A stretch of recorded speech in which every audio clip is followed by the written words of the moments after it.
uma história de espionagem ou falha de segurança?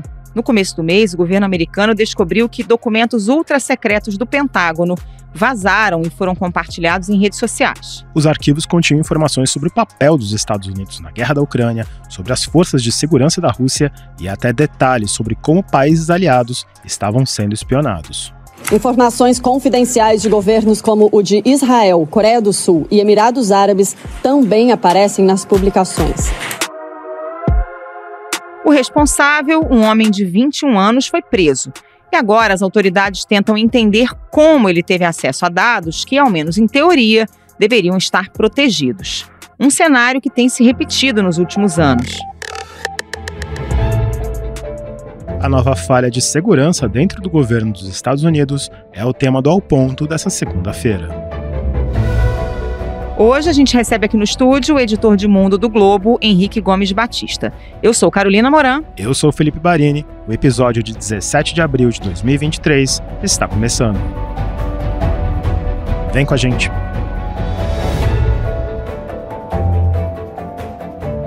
Henrique Gomes Batista, bem-vindo ao Ponto. Mais uma vez, o governo americano está diante de um vazamento de documentos secretos, ultra secretos no caso. O acusado é um homem de 21 anos, a gente até tomou um susto quando apareceu o nome dele, Jack Teixeira, mas não, ele é filho de portugueses, integrante da Guarda Aérea Nacional de Massachusetts.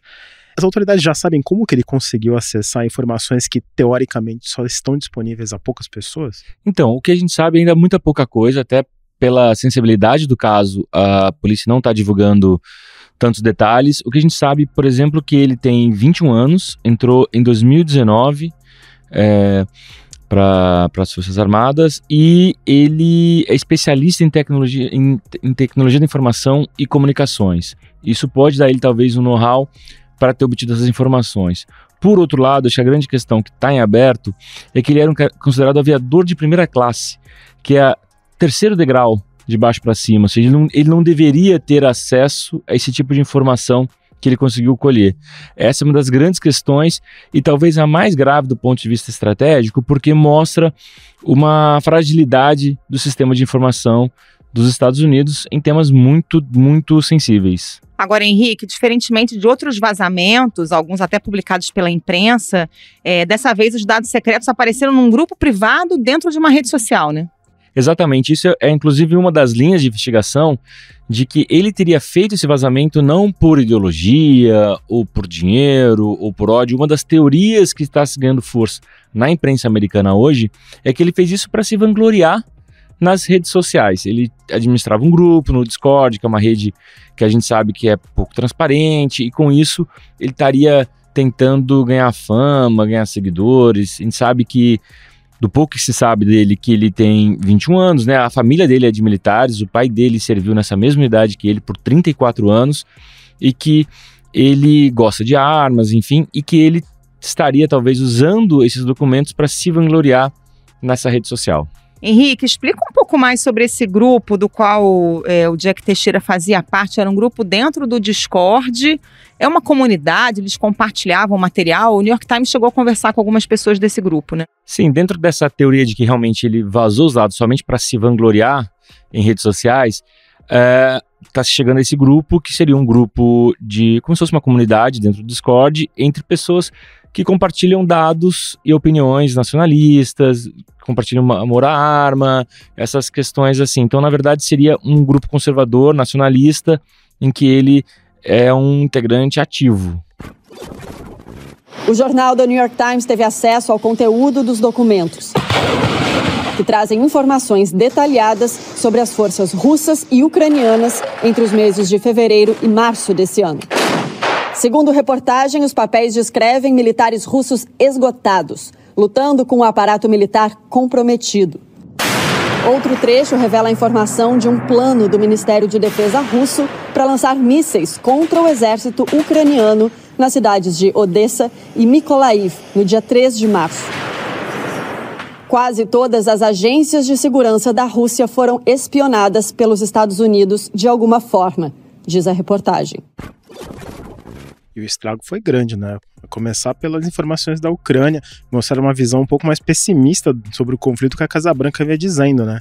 Exato, esses dados divulgados geraram inclusive ruído diplomático, né? O Kremlin chegou a achar que foi um vazamento proposital, uma contraofensiva, uma guerra de propaganda de guerra. A gente vê que teve impactos muito além dos Estados Unidos. O presidente Joe Biden anunciou regras mais fortes para tentar controlar documentos sigilosos, então a gente viu que, apesar de ser talvez um motivo fútil, pelo que tudo indica até agora, desse vazamento, as consequências são realmente muito grandes e diferem um pouco ali, inclusive, daquele último grande vazamento que a gente teve, né, nos Estados Unidos, que foi com Edward Snowden em 2013. O Henrique, foi identificado algum ponto, no caso específico da guerra, que seja considerado um risco à operação de defesa da Ucrânia e ao apoio ocidental ao país? Eu acho que o ponto mais delicado até agora, do ponto de vista militar, seria a visão de que a defesa antiaérea na Ucrânia estaria correndo risco, estaria muito fragilizada, talvez sem capacidade para enfrentar. Isso poderia, digamos, dar uma vantagem para os russos. E também gerou um entendimento de que os Estados Unidos estão muito mais envolvidos do que se imaginava. Isso pode dar uma argumentação política, principalmente agora que estamos a 1 ano e meio das eleições americanas, em que o Partido Republicano, encabeçado pelo Donald Trump, tenta usar o apoio massivo e muito custoso dos Estados Unidos à guerra da Ucrânia como arma eleitoral. Ou seja, isso mostra que o Brasil... o argumento do Trump é que os Estados Unidos estão gastando muito dinheiro com uma guerra que não é deles, embora a gente sabe que não é bem assim, que uma guerra na Ucrânia tem impacto global, que a questão toda é até onde vai ou pode ir a Rússia ou não. Teve uma questão dos números de guerra também, né? Do número de mortos, que não seria isso. Washington disse que pode ser que sim, pode ser que não, foi alterado, outras pessoas disseram que não, né? E o número de mortos é um dos grandes mistérios desse conflito. Sim, a gente critica muito também, além disso, a falta de transparência da Rússia para contar o número de baixas, mas a Ucrânia também não está tendo transparência nenhuma. A gente sabe que isso ajuda, inclusive, a construir a narrativa de quem está vencendo, quem está perdendo a guerra, e ajuda a dimensionar até onde os países aguentam, ou seja, quem tem pessoas para segurar conflito que tende a se arrastar, pelo que temos visto agora. Já completou 1 ano e está longe de uma solução, não há sequer negociação de paz. Então o número de baixas, mais do que simplesmente apontar vencedores e perdedores, também indica quão preparados estão esses países para o resto do conflito.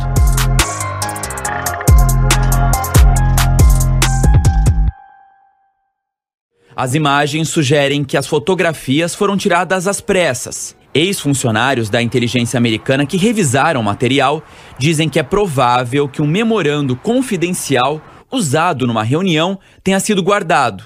Alguém pode ter dobrado o documento e colocado-o no bolso. Depois, retirado os papéis de uma área segura para que eles fossem fotografados. Agora, Henrique, é uma quantidade de informação bem vasta e muito detalhada, né? O que mostra a força do aparato de inteligência americano, de espionagem, enfim. Isso causou espanto até mesmo em Moscou, a quantidade de dados a que os Estados Unidos têm acesso. Eu acho que gera duas surpresas. Primeiro, a quantidade de dados, realmente nível de detalhe, e como qualquer pessoa pode ter acesso a esses dados, né? Como a gente lembrando, o Jack Teixeira era estava na terceira posição mais baixa na escala militar, ou seja, como que ele conseguiu? Tudo bem que ele era um técnico de TI, enfim, mas como que uma pessoa teve acesso a documentos tão sigilosos ou tão detalhados? Essa é a grande questão, acho que falta ainda aos Estados Unidos responderem. Não está claro, né, se ele realmente tinha acesso ou se vazou e ele conseguiu de alguma forma, enfim. Então, as investigações não foram concluídas ainda, acho que essa é a grande questão da motivação e se ele teve apoio ou não. Se for correta essa teoria de que ele teria feito isso para se vangloriar nas redes sociais, talvez ele estivesse fazendo competição com outras pessoas, talvez tenha outras pessoas envolvidas, mas não se sabe. Ainda agora estou falando algo na base da especulação, né? Como a comunidade de inteligência viu isso? É porque mais uma falha, daqui a pouco a gente não tem mais dedo para contar na mão, quantas falhas de inteligência e de informações que a gente teve agora, e agora, pior ainda, a gente vê os dados no Discord, que é uma rede completamente não transparente, como falou Carol. Então, acho que essa é a grande questão, né? Ou seja, essa falta de controle de dados sigilosos, dados que impactam não apenas nos Estados Unidos, mas em todo o mundo, numa guerra que pode gerar conflitos e problemas diplomáticos. Eu acho que mostra a fragilidade. A gente tem visto no momento de polarização mundial, né? Principalmente entre China e Estados Unidos. A gente começou o ano com o caso dos balões chineses, super pouco esclarecidos também o que eles foram sobrevoar os Estados Unidos, se estavam ou não colhendo informações relevantes. A gente vê a importância da informação nos dias de hoje. Aproveitando essa menção aos balões chineses, a gente fez um episódio no dia 14 de fevereiro sobre esses balões, esse mistério que literalmente rondou os céus dos Estados Unidos e de vários países. Vamos ouvir um pouquinho do que o Lucas Leite, professor de Relações Internacionais da FAAP de São Paulo, disse na época. E em relação especificamente a esses produtos, né, esses balões que têm sido utilizados ali pela China, não é que eles sejam os únicos ou os primeiros, né? Nós já temos esses balões sendo produzidos tanto pelos chineses quanto pelos americanos e outros países há um bom tempo. A diferença que me parece agora é que há um grau maior de uso, né, de tecnologias mais inovadoras e que podem sim significar um passo à frente dos demais quando a gente pensa justamente nesse conflito geopolítico, que é um conflito também tecnológico. Grande parte do que a gente vai perceber em termos da atuação da China em relação aos Estados Unidos e vice-versa tem a ver com a tentativa de superação constante no âmbito da ciência, tecnologia e inovação. Agora, é de se esperar, né? Claro que a inteligência americana espiona todo mundo, inclusive aliados, né? Tem dado ali sobre Israel, sobre a própria Ucrânia. Eles são pagos para isso, afinal das contas, né? Não vamos esquecer que, inclusive, a gente já foi espionado. A ex-presidente Dilma Rousseff cancelou uma visita que faria aos Estados Unidos depois que foi divulgado que ela era um dos alvos da espionagem americana, junto com Angela Merkel, o seu. Isso a gente sabe que está no imaginário das pessoas, né? Que você tem que espionar, tal. A questão toda é como se fazer isso e os limites ou não. Uma coisa é você ter informações, por exemplo. Acho que até dos seus aliados é a mesma coisa. Você vai mudar de emprego, você vai querer saber qual é o tipo da empresa, como ela é. Você vai tentar ter informações mesmo de quem você vai se relacionar.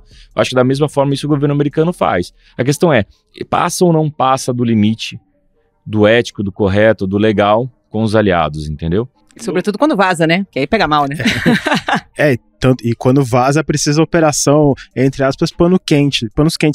Tá funcionando essa operação agora? Alguns aliados e outros países, a gente já mencionou a Rússia, eles ficaram, digamos, chateados ao saberem que eles estão sendo espionados e que os Estados Unidos quebraram a primeira regra da espionagem, não seja pego? Eu acho que a situação ficou pior até agora com Israel, né? O fato de que havia ali uma indicativos de que o governo americano espionava Israel de uma forma muito intensa, sendo Israel um aliado histórico dos Estados Unidos. Acho que pegou muito mal em Israel. Acho que só não teve mais consequências porque Israel está tendo tantos problemas internos, com conflitos, com os vizinhos, com problemas na reforma do judiciário, que eu acho que isso acabou perdendo um pouco o peso. Críticos classificam o projeto como uma ameaça à democracia. A reforma proposta pelo governo de Netanyahu pretende permitir que uma maioria simples do parlamento anule decisões da Suprema Corte e também dar mais poder ao governo para nomear os juízes do tribunal. Na prática, as medidas seriam capazes de ajudar o primeiro-ministro a escapar das acusações de corrupção que ele enfrenta.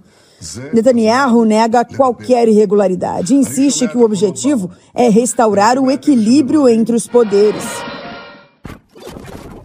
Mas a gente viu ali, acho que foi com Israel, acho que onde teve o maior risco de um incidente diplomático entre Estados Unidos e aliados.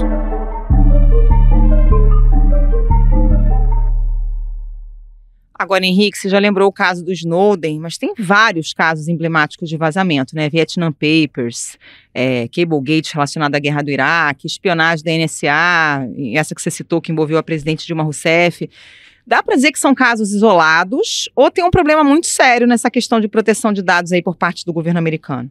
Eu acho que dá para, talvez seja as duas coisas. Acho que primeiro é o seguinte, acho que, voltando à sua pergunta inicial, o tipo de detalhe, o tipo de informação, a gente vê que tem tanta informação dos Estados Unidos, tanta informação nos Estados Unidos que eles conseguem coletar, que talvez proporcionalmente, ou talvez estatisticamente, nem seja tanto assim os casos vazados. Acho que esse é um primeiro ponto. O segundo ponto, eu acho que sim, mostra que há uma falha de controle.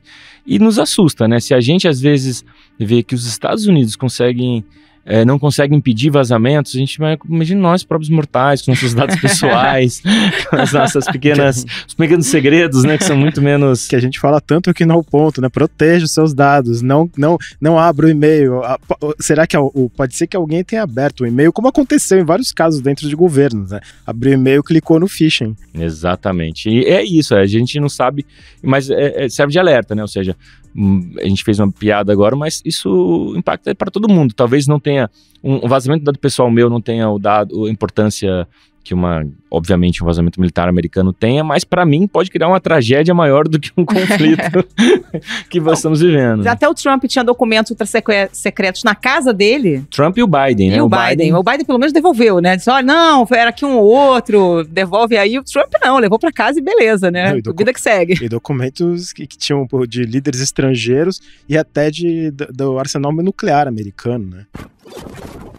A lista de 3 páginas do material apreendido mostra que a Polícia Federal Americana recuperou 20 caixas de materiais ali na casa do ex-presidente. Havia 11 conjuntos de documentos, incluindo 4 conjuntos de documentos ultra secretos que só podem ser armazenados em instalações especiais do governo americano. Também tinham 3 conjuntos de documentos secretos e 3 de documentos confidenciais. Também havia ali nesse conjunto pastas de fotos, uma nota escrita à mão, também a concessão de perdão ao aliado Roger Stone e também informações sobre o presidente da França, que Donald Trump criticava muito quando ele estava na Casa Branca. Acho que isso mostra um pouco que a gente está vivendo muito essa era da informação e como é o valor hoje, né, que os dados, a privacidade, isso tudo tem. Eu acho que dentro de um debate mais amplo, mostra a preocupação da informação nos dias atuais, né?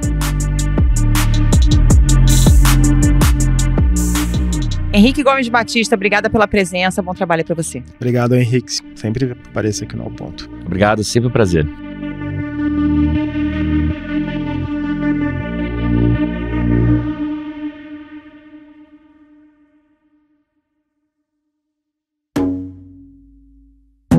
Esse foi o Ao Ponto de hoje, o podcast diário da redação do Globo.